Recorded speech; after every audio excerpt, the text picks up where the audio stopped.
మీ వ్యక్తిత్వాన్ని కోల్పోయాక మీరు ఎన్ని విజయాలు సాధించినా మీకు గౌరవం ఉండదు. మీ వ్యక్తిత్వాన్ని కోల్పోవడమేనండి నిజమైన ఓటమి అంటే. మీరు 100 సార్లు ఓడిపోవచ్చు, కానీ అది ఓటమి కాదు. ఎందుకంటే మళ్ళీ ప్రయత్నించవచ్చు.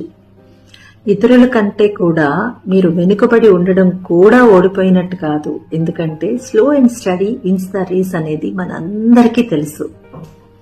నిజమైన ఓటమి అంటే గెలుపు రావాలి అనే ఒక తాపత్రయంతో నీ విలువ తగ్గించుకొని నువ్వు అడ్డదారులు తొక్కడం ఉంటుంది చూడు, అది నిజమైన ఓటమి అంటే. నువ్వు నీ విలువని తీసుకొని నువ్వు అడ్డదారులు తొక్కుతూ సాధించిన విజయం అసలు నీకు విజయం వచ్చినట్టే కాదు. నీకు గౌరవం ఉండదు. అర్థమవుతుంది కదా? మీరు ఒప్పుకుంటారా? మీరు ఒప్పుకుంటే అసలు మీరేమంటారు అన్నది నాకు కింద కామెంట్ సెక్షన్లో పెట్టి చెప్పేయండి ప్లీజ్.